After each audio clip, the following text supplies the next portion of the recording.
It sounds like a seductive invitation for the war-weary of MASH, or even the work-weary of England from their holiday camps, but the word refugee gives the lie. These are the unwanted of Southeast Asia, the human flotsam washed ashore from the South China Sea, the boat people of Indochina. But these are amongst the lucky ones to reach land. They made it to the first asylum camp of Bataan in the Philippines. Several countries reluctantly provide these temporary refuge bases, and this one is a holiday camp compared to some. They could have joined the 55,000 unhappy souls living with little hope in cramped misery in Hong Kong. The Philippines are happy to continue to provide refuge, but they need more outside financial assistance. However, most other first asylum countries in the hemisphere have had enough. To them, the refugees are an unwelcome burden. To the wealthy Western nations, they're an embarrassment.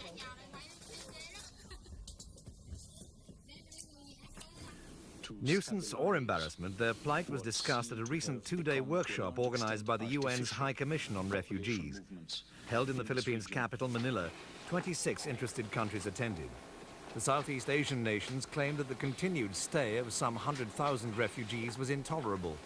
They pressed hard for a policy of mandatory repatriation, a solution predictably backed by both the Hong Kong and British representatives. Americans opposed the idea and were unmoved by the suggestion that they should provide a centre for 9,000 of Hong Kong's refugees. But it was left to the UN's Vieira de Mello to speak of the real human tragedy. The statement that the risk of a major humanitarian tragedy on the high seas is a very real and perhaps even imminent reality. The reminder to the delegates who failed to pass any resolutions was timely. The reminder to the homeless is on permanent display. At least two countries, Thailand and Malaysia, have been pushing the boats back to sea, pointing them to other shores.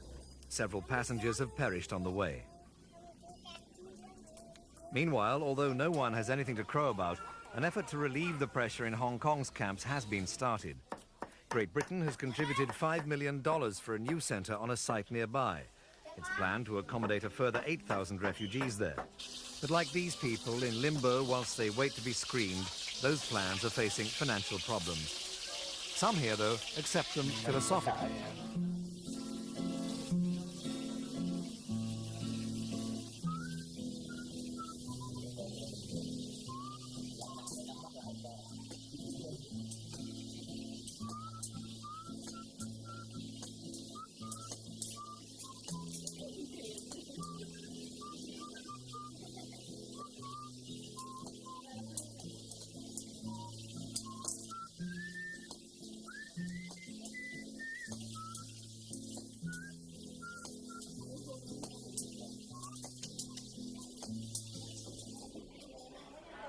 In a different part of the camp, already America calls.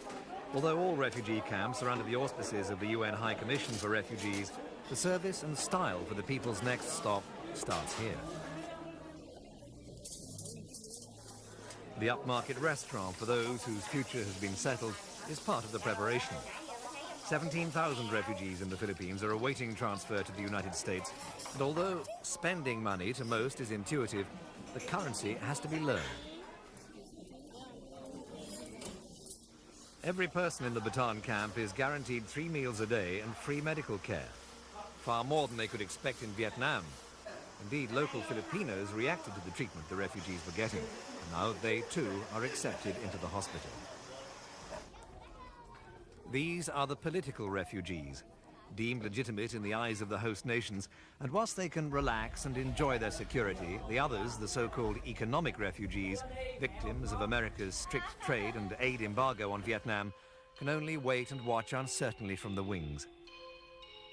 For these, though, confidence is fostered in every way.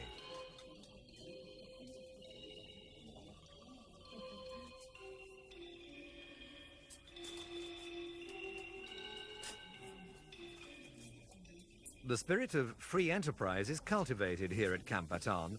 Refugees who know they're off to the land of market forces are encouraged to run their own businesses in preparation. When they leave, they sell them to other would-be entrepreneurs. The Vietnamese all seem to be highly motivated. In fact, some critics claim that if all restrictions on aid and trade against Vietnam were lifted, this diligence would stay in the country. Certainly the unwelcome economic refugees wouldn't flee in such numbers. For those whose political affinity is welcome, free education for all members of the family, Western style, is provided. It's very important in our classroom to have order. But the learning isn't all academic. The everyday realities of an American housewife's routine also have to be learned. And if the culture doesn't seem too sexist and out of fashion, by just following the signs, these ladies will be schooled in all the domestic talents that apparently are part of the American dream.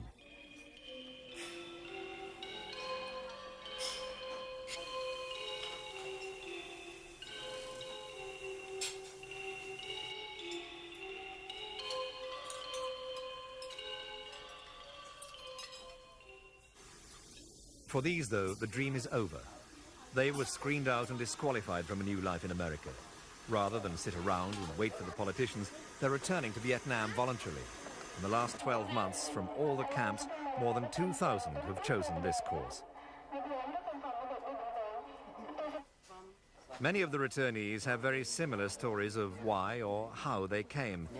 Several of the men claim to be fishermen, persuaded, coerced, or even in some cases hijacked against their better judgment or will to make the long journey. Now they want to return, they say, because their families need them and they miss them very much. A week before this flight left for Ho Chi Minh City, there were 58 volunteers on the manifest. By flight time, there were 21. However, with reassurances of no recriminations from the Vietnamese government, the 21 seemed happy to choose their own destination, if not their own destiny.